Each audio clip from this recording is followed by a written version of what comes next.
Oke, Assalamualaikum warahmatullahi wabarakatuh. Pada Waalaikumsalam kesempatan kali ini, warahmatullahi wabarakatuh. kelompok kami akan mempresentasikan hasil analisis audit forensik dan investigasi pada kasus PT Asuransi Jiwasraya. Nah, fokus pembahasan kami meliputi deteksi Windows dressing, analisis aliran dana atau tracing, serta bagaimana teknologi forensik membantu auditor menemukan bukti fraud. Nah, next.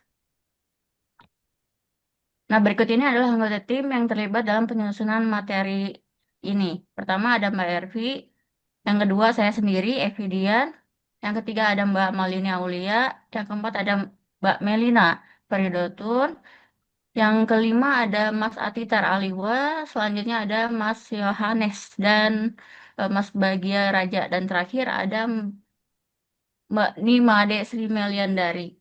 Next. Yang pertama saya akan menjelaskan secara singkat profil si PT Jiwasraya ini. PT Asuransi Jiwasraya adalah BUMN asuransi jiwa tertua di Indonesia yang berdiri sejak 1899. Sebagai salah satu asuransi terbesar, Jiwasraya memiliki sejarah panjang melayani beragam segmen nasabah, baik individu maupun korporasi.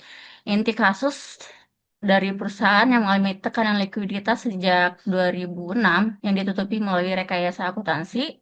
Puncaknya terjadi pada 2018 saat Jiwasraya gagal membayar klaim polis JS Saving Plan sebesar 12,4 triliun.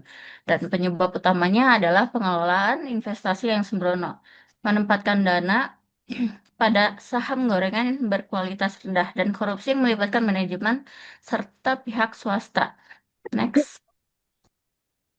Dan yang kedua ini ada indikasi awal fraud dan deteksi auditor di PT Jiwasraya. Yang pertama, indikasi awal fraud adalah imbal hasil tidak masuk akal. Produk JS Saving Plan menawarkan bunga pasti yang sangat tinggi, 9-14%, jauh di atas rata-rata pasar dan bunga deposito.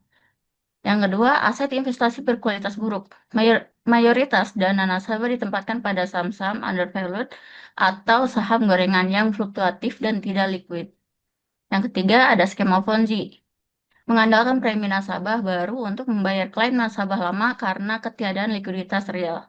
Yang keempat ada laporan keuangan semu. Laporan keuangan terus mencatat laba semu, padahal kondisi fundamental perusahaan sedang rugi. Next. Yang kedua, indikasi ini tentang deteksi melalui audit investigasi. Analisis pola transaksinya menggunakan analisis data yang melacak anomali aliran dana yang tidak wajar antara perusahaan, manajer investasi, dan pihak terafiliasi. Selanjutnya ada bedah laporan keuangan. Memeriksa pos-pos krusial secara mendalam untuk menemukan salah saji material atau rekayasa akuntansi Windows dressing. Yang ketiga, audit kualitas investasi. Menilai kewajaran portofolio dengan membandingkan janji return tinggi melawan kualitas aset yang buruk. Selanjutnya ada konfirmasi dan wawancara. Memverifikasi data langsung ke pihak ketiga dan mewawancarai personel kunci untuk membongkar adanya kolusi. Selanjutnya ke forensik dokumen. Memeriksa keaslian fisik atau digital, kontrak, dan perjanjian investasi untuk mendeteksi pemalsuan tanda tangan atau manipulasi isi dokumen. Selanjutnya, skeptisisme profesional, sikap mental auditor yang tidak menelan mentah-mentah argumen manajemen tanpa bukti validasi yang independen. Terakhir, teknologi digital. Manfaat software forensik untuk memproses data dalam jumlah besar guna melacak skema penipuan yang rumit dan cepat. Nah, untuk selanjutnya akan dijelaskan oleh Mbak Melina. Baik, selanjutnya yaitu bagaimana praktik manipulasi laporan keuangan seperti window dressing dalam kasus Jiwasraya dapat mempengaruhi keputusan pemangku kepentingan.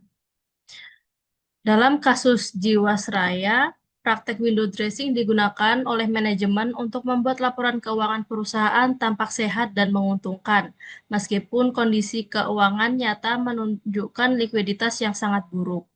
Window dressing dilakukan melalui manipulasi angka-angka investasi, pencatatan pendapatan yang tidak realistis, dan penyembunyian kerugian dari produk investasi berisiko tinggi. Praktik semacam ini secara signifikan mempengaruhi persepsi pemangku kepentingan, termasuk nasabah, investor, regulator, dan publik. Misalnya, nasabah percaya bahwa produk JS Saving Plan memberikan return tinggi yang aman sehingga mereka terus menempatkan dana mereka di perusahaan. Investor dan manajer investasi mungkin menilai perusahaan sebagai entitas yang menguntungkan dan stabil, sehingga melakukan investasi tambahan atau bekerja sama dengan Jiwasraya. Regulator seperti OJK bisa mengalami keterlambatan intervensi karena laporan keuangan yang dimanipulasi menutupi risiko nyata. Akhirnya, keputusan pemangku kepentingan yang didasarkan pada informasi yang tidak akurat ini menyebabkan kerugian finansial besar, hilangnya kepercayaan, dan potensi risiko hukum bagi perusahaan.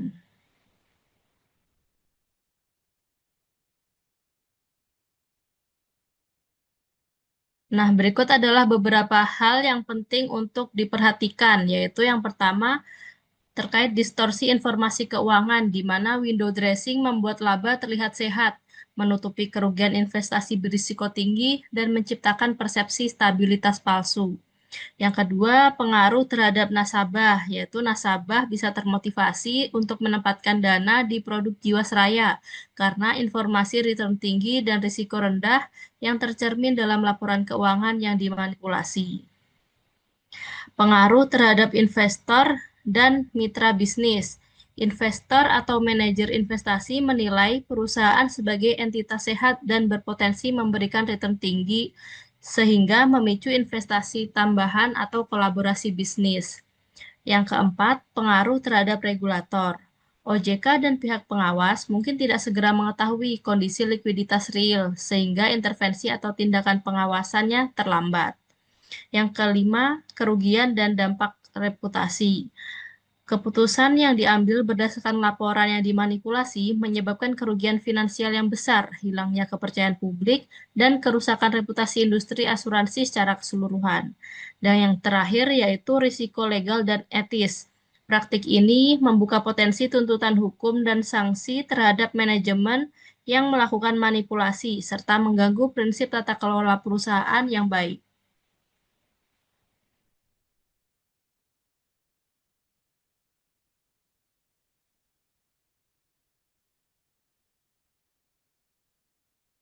Selanjutnya yaitu terkait skema Ponzi yang sering menjadi bagian dari kasus fraud besar. Skema Ponzi merupakan praktik penipuan investasi di mana perusahaan membayar pengembalian kepada nasabah lama menggunakan dana dari nasabah baru, bukan dari keuntungan yang sah dari kegiatan usaha. Dalam kasus Jiwasraya, skema Ponzi muncul ketika manajemen membayar klaim polis jatuh tempo dengan premi nasabah baru untuk memenuhi janji return tinggi pada produk JS Saving Plan dan produk asuransi tradisional. Skema semacam ini sering tersembunyi dalam laporan keuangan yang tampak sehat akibat praktek window dressing, sehingga pemangku kepentingan sulit menyadari adanya risiko. Lalu peran auditor forensik dan auditor investasi yang pertama yaitu dalam mengidentifikasi pola Ponzi. Auditor menggunakan teknik tracing aliran dana, analisis arus kas, dan data analytics untuk menemukan ketidaksesuaian antara sumber dana dan pembayaran klaim. Mereka juga menilai struktur investasi, kontrak pihak ketiga, dan pergerakan dana yang tidak wajar. Tujuannya adalah mendeteksi pola pembayaran yang mengindikasikan bahwa pengembalian nasabah lama bergantung pada dana nasabah baru, sehingga skema Ponzi dapat diungkap sebelum kerugian meluas. Nah, berikut adalah identifikasi pola Ponzi yang dilakukan oleh auditor. Yang pertama, auditor mengidentifikasi dengan tiga cara, yaitu tracing aliran dana, dengan memeriksa sumber dana klaim atau return nasabah lama, kemudian ada analisis arus kas dengan menilai ketidaksesuaian antara pendapatan yang dilaporkan dan pembayaran yang dilakukan. Kemudian juga ada data analytics dengan menggunakan software audit forensik untuk mendeteksi pola pembayaran berulang yang mencurigakan. Lalu auditor juga melakukan evaluasi struktur investasi dan kontrak dengan memeriksa investasi berisiko tinggi dan kontrak dengan pihak ketiga untuk mendeteksi kolusi atau pengalihan dana. Yang ketiga yaitu mendeteksi dini adanya fraud. Auditor investigasi dapat mendeteksi tanda-tanda Ponzi sejak awal, mencegah kerugian besar bagi nasabah dan negara. Dan yang terakhir yaitu melakukan integrasi dengan audit forensik digital dengan analisis log sistem keuangan, email, dan dokumen elektronik untuk menelusuri keputusan manajemen yang mencurigakan. Selanjutnya akan dilanjutkan oleh Kak Bagia.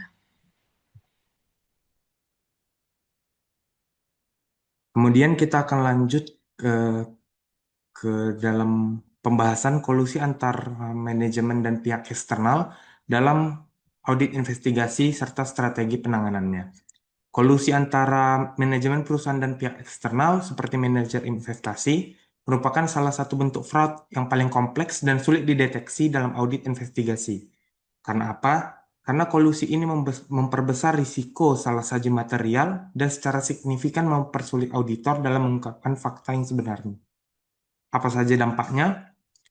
Yang pertama, kolusi menyebabkan hilangnya jejak audit atau audit trail yang andal, di mana transaksi investasi yang direkayasa bersama pihak eksternal seringkali didukung oleh dokumen formal yang tampaknya sah, sehingga menyulitkan auditor membedakan transaksi wajar dan transaksi fiktif atau bermasalah.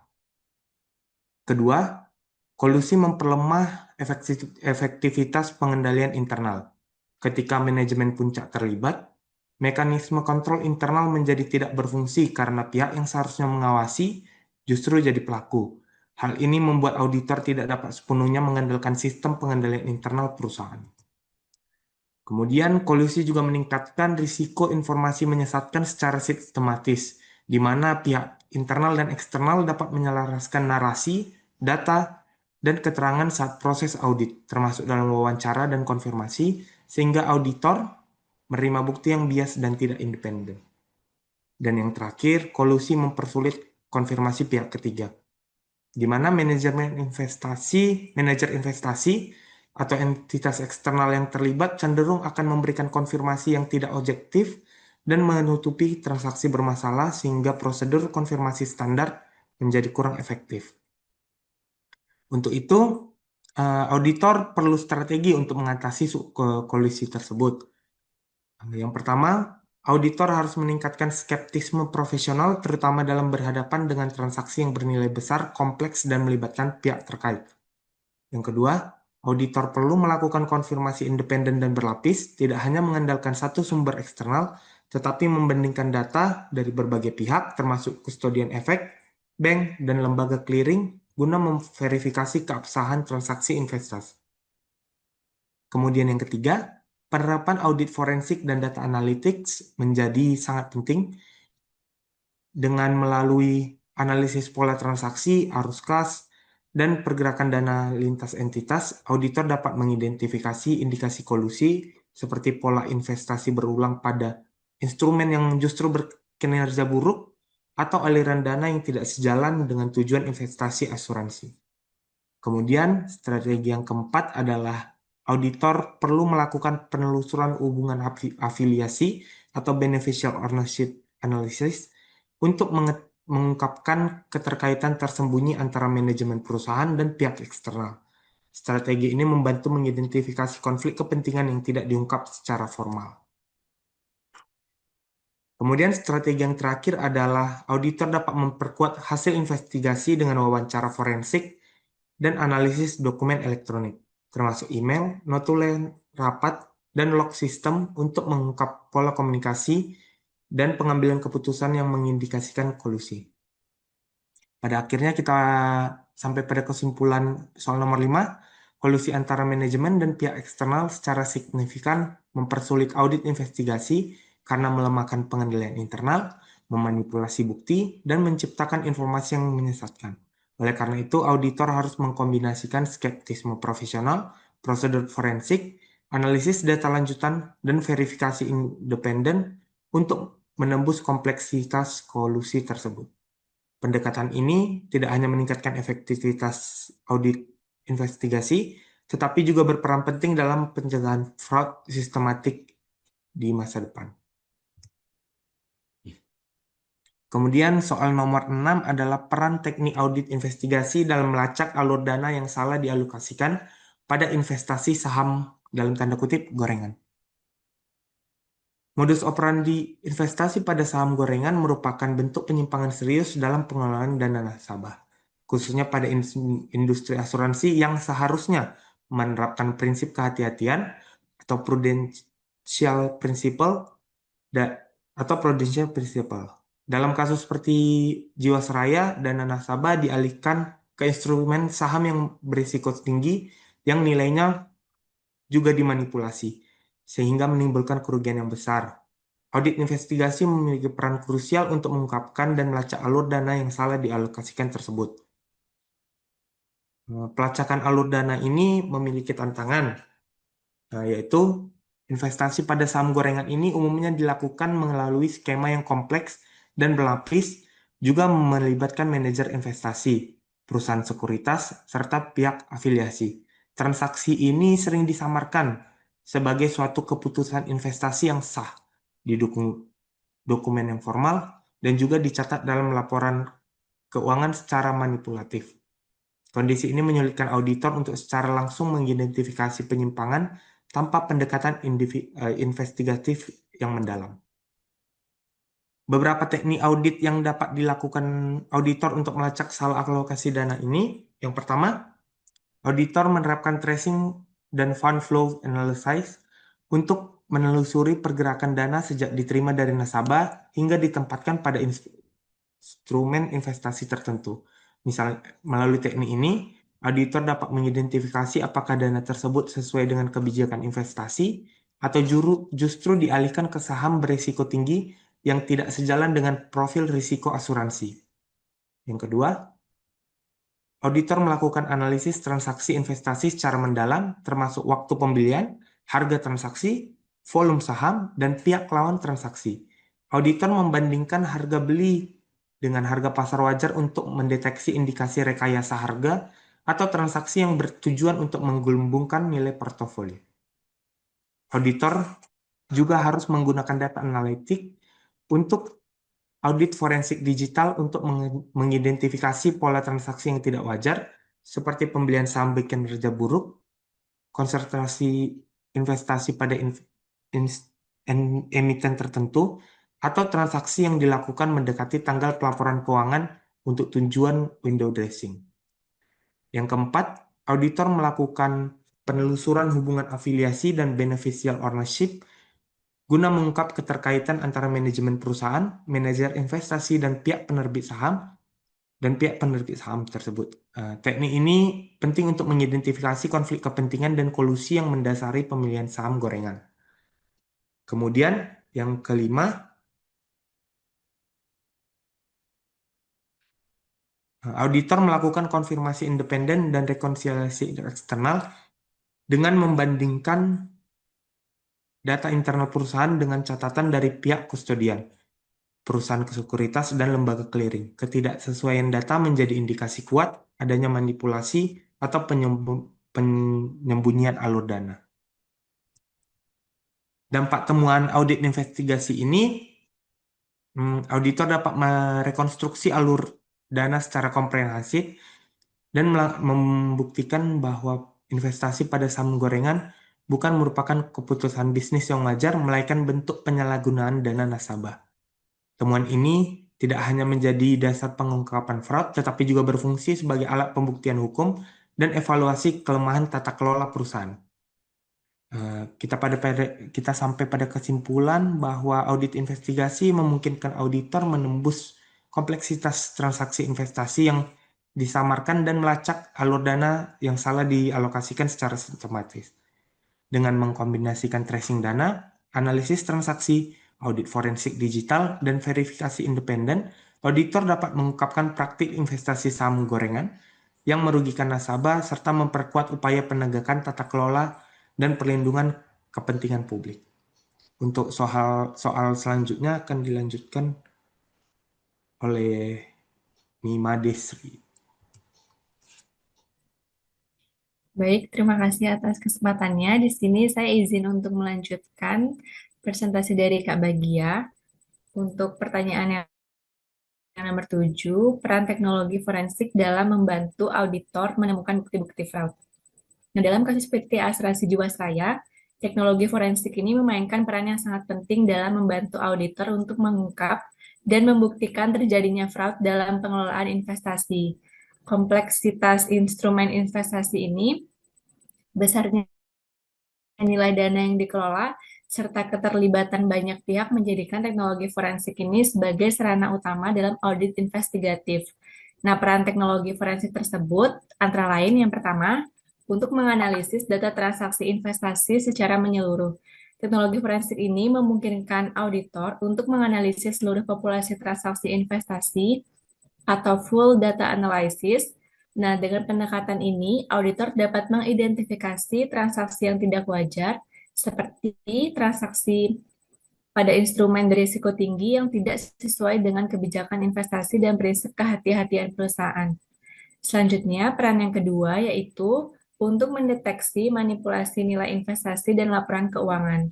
Nah, melalui forensic data analytics, auditor dapat membandingkan data internal perusahaan dengan data pasar dan data pihak ketiga, di mana perbandingan ini membantu untuk mengungkap adanya rekayasa nilai aset, praktik window dressing, serta penyajian kinerja investasi yang tidak mencerminkan kondisi ekonomi sebenarnya. Next, Kak.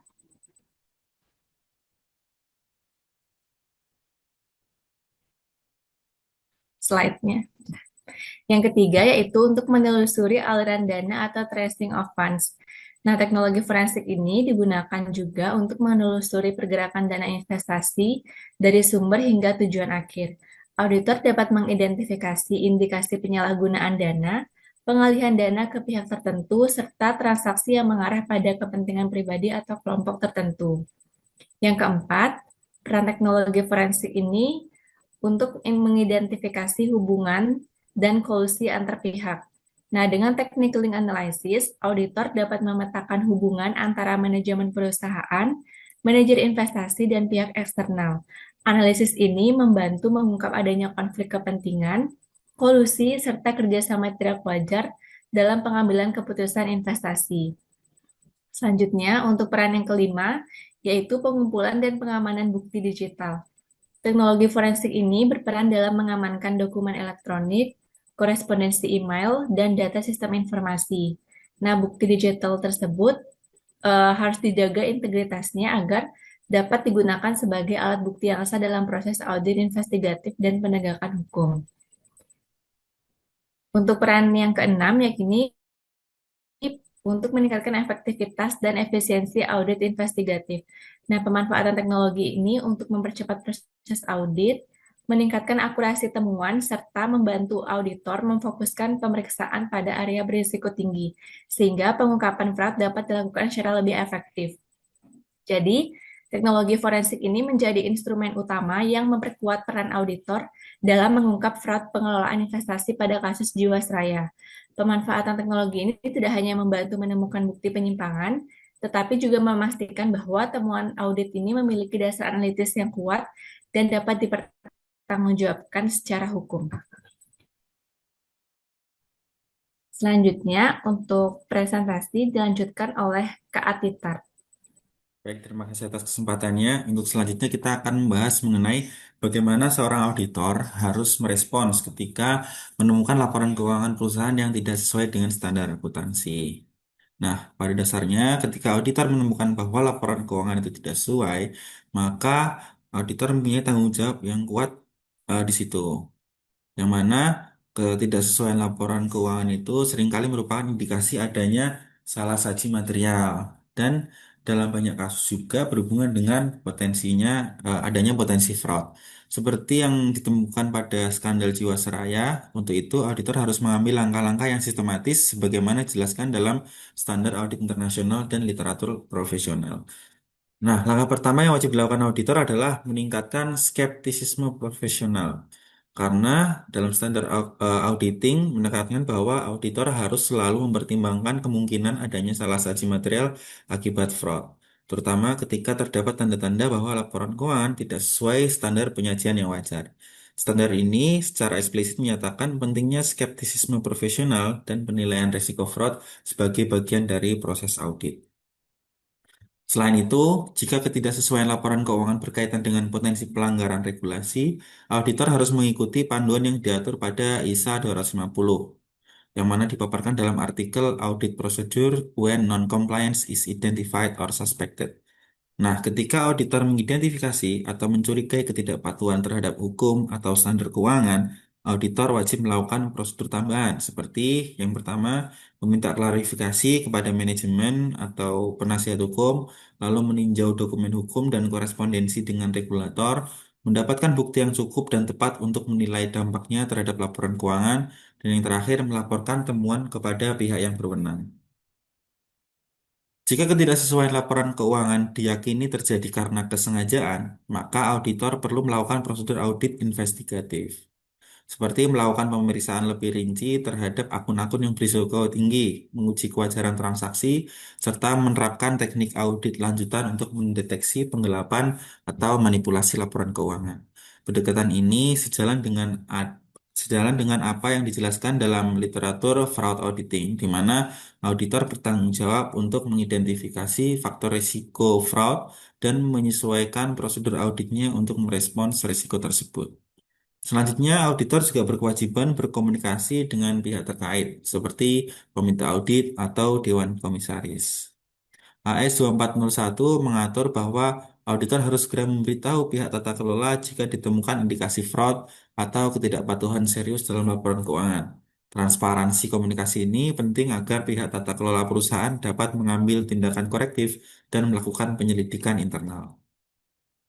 Apabila temuan auditor menunjukkan bahwa laporan keuangan tidak lagi dapat dipercaya, auditor harus menyesuaikan opini audit dalam hal ini, dan ini bisa berupa opini qualified, adverse, atau disclaimer of opinion apabila bukti yang diperlukan tidak dapat diperoleh. Prinsip ini juga ditekankan dalam pedoman penanganan fraud yang diterbitkan oleh berbagai lembaga profesional seperti AICPA. Auditor harus memastikan bahwa pengguna laporan keuangan tidak dituntun oleh informasi yang menyesatkan.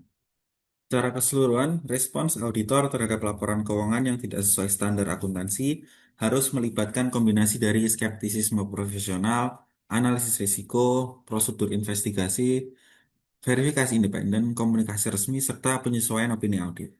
Pendekatan ini penting agar skandal seperti Jiwasraya tidak terulang kembali, mengingat salah satu penyebab terbesarnya adalah kurangnya deteksi dini atas manipulasi laporan keuangan. Untuk selanjutnya akan dijelaskan oleh rekan saya. Baik, selanjutnya pertanyaan nomor 9.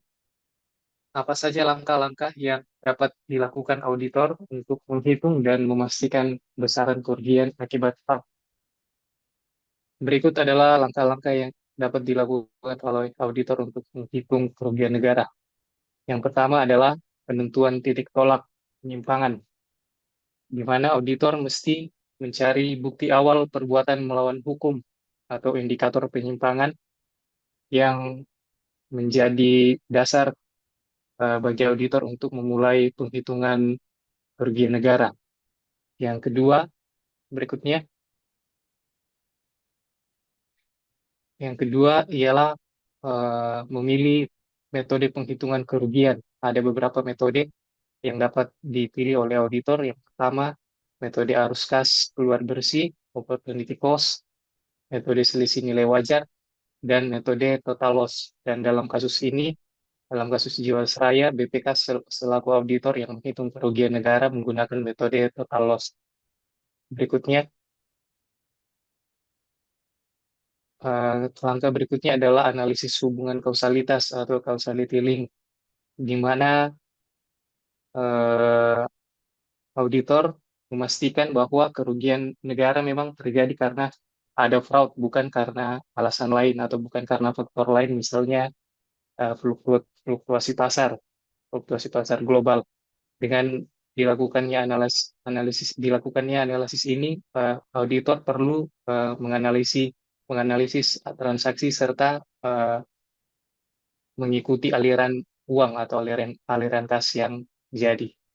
Selanjutnya ialah pengujian bukti melalui pemeriksaan dokumen, konfirmasi pihak ketiga, cut-off transaksi, dan pemeriksaan aset, fisik aset bila ada. Selanjutnya, penilaian aset dan recovery. Auditor perlu menghitung nilai real aset yang tersisa atau disita. Selisih dari aset yang tersisa ini kemudian akan dihitung menjadi kerugian negara. Dan terakhir, penyusunan laporan hasil audit. Dalam kasus Jiwasraya, BPK perlu menyusun laporan hasil audit secara jelas, ringkas, dan akurat, dan menyimpulkan siapa pelaku, modusnya seperti apa, dan besaran kerugiannya. Demikian untuk nomor 9. Selanjutnya nomor 10 akan dijawab oleh Saudari Amalin.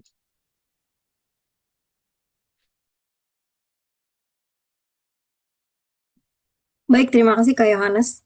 Dalam kasus Jiwasraya, bagaimana transparansi dan budaya pengelolaan yang baik atau good governance dapat mencegah terjadinya fraud di perusahaan asuransi?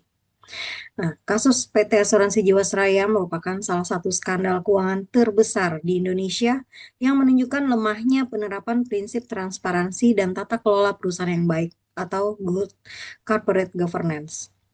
Transparansi merupakan prinsip utama dalam good governance yang menuntut perusahaan untuk menyajikan informasi keuangan secara jujur, akurat, dan terbuka kepada pemangku kepentingan.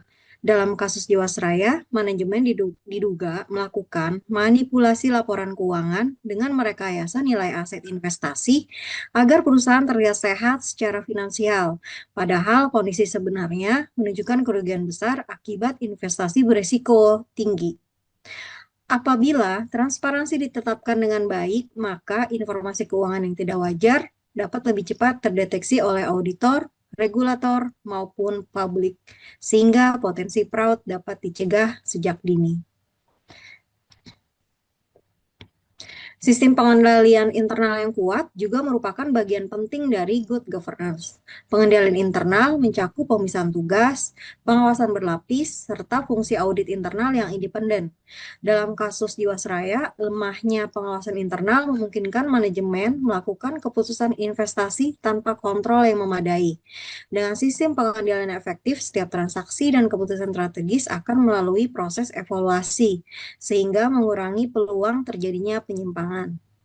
Peran direksi dan dewan komisaris juga sangat krusial dalam penerapan tata kelola perusahaan yang baik.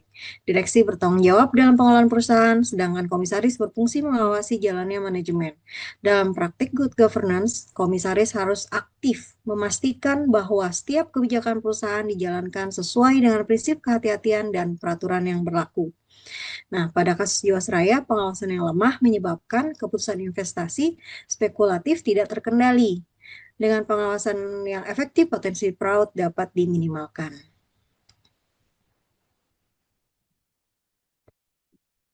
Nah, budaya etika dan integritas di lingkungan perusahaan juga menjadi fondasi utama dalam mencegah kecurangan. Good governance tidak hanya berbentuk sistem dan aturan tertulis, tapi juga tercermin dalam sikap dan perilaku seluruh karyawan. Kepatuhan terhadap regulasi merupakan unsur penting dalam good governance. Perusahaan asuransi harus mematuhi peraturan Otoritas Jasa Keuangan atau OJK, standar akuntansi, serta prinsip kehati-hatian dalam investasi. Pada kasus Jiwasraya, banyak kebijakan investasi yang melanggar prinsip tersebut dengan menempatkan dana pada instrumen berisiko tinggi tanpa analisis yang memadai. Transparansi dan good governance memiliki peran besar dalam mencegah terjadinya fraud di perusahaan asuransi. Transparansi memungkinkan pengawasan yang lebih efektif, sementara tata kelola yang baik memperkuat sistem pengendalian internal, pengawasan manajemen, budaya etika, dan kepatuhan terhadap regulasi. Apabila prinsip-prinsip ini diterapkan secara konsisten, kasus fraud seperti yang terjadi pada Jiwasraya dapat diminimalkan, bahkan dicegah sepenuhnya. Nah, untuk pertanyaan selanjutnya akan dibacakan rekan saya, Mbak Ervi. Dipersilakan. Baik, terima kasih Selanjutnya saya akan menjelaskan mengenai apa peran otoritas jasa keuangan dalam pengawasan terhadap perusahaan seperti Jiwasraya dan bagaimana auditor investigasi dapat bekerja sama dengan regulator untuk mencegah dan mengungkapkan fraud. Peran OJK dalam pengawasan kasus seperti Jiwasraya ini adalah OJK punya peran sentral sebagai regulator dan pengawasan industri jasa keuangan termasuk asuransi. Dalam konteks kasus Jiwasraya, peran OJK ini meliputi pengawasan kepatuhan, yaitu memastikan perusahaan asuransi mematuhi ketentuan permodalan, manajemen risiko, tata kelola perusahaan, dan kecukupan cadangan teknis. Selanjutnya, sebagai pemeriksaan dan sanksi, OJK berwenang melakukan pemeriksaan langsung on-site maupun tidak langsung, serta menjatuhkan sanksi administratif jika ditemukan pelanggaran. Selanjutnya, sebagai early warning system, OJK seharusnya mendeteksi gejala financial distress seperti mismatch investigasi, negative spread, dan praktek window dressing laporan keuangan. Kemudian, sebagai pelindungan konsumen dan stabilitas sistem keuangan, yaitu untuk mencegah dampak sistemik dan kerugian masyarakat akibat kegagalan perusahaan jasa keuangan. Dalam kasus Jiwasraya, lemahnya pengawasan, keterlambatan intervensi, serta kurang efektifnya deteksi dini menjadi salah satu faktor yang memungkinkan fraud dan mismanagement berlangsung lama. Selanjutnya, peran auditor investigasi dan kerjasama dengan regulator. Auditor investigasi berperan sebagai pihak independen yang fokus pada mengungkapkan kecurangan, bukan sekedar kewajaran laporan keuangan. Kerjasama auditor investigasi dengan OJK dapat dilakukan melalui yang pertama, informasi dan data. Auditor investigasi dapat memanfaatkan data pengawasan OJK seperti laporan keuangan, hasil pemeriksaan, dan laporan kepatuhan. Sementara OJK menggunakan temuan auditor sebagai dasar tindakan lanjutan. Yang kedua, penugasan audit khusus. OJK dapat menunjuk auditor investigasi untuk menelusuri indikasi fraud seperti manipulasi investasi, konflik kepentingan, dan rekayasa laba. Yang ketiga, dukungan penegakan hukum. Hasil audit investigatif digunakan sebagai alat bukti awal dalam proses hukum oleh kejaksaan atau KPK. Yang keempat, pencegahan fraud ke depan. Auditor investigasi membantu regulator menyusun rekomendasi perbaikan sistem, pengendalian internal, governance, dan mekanisme pengawasan berbasis risiko. OJK berperan sebagai pengawas dan penjaga stabilitas, sementara auditor investigasi berfungsi sebagai fraud finder. Kolaborasi keduanya penting agar fraud besar seperti Jiwasraya bisa dicegah lebih dini, bukan hanya diungkap setelah kerugian membesar. Oke, next. Sekian presentasi dari kelompok kami. Terima kasih atas perhatiannya. Assalamualaikum warahmatullahi wabarakatuh.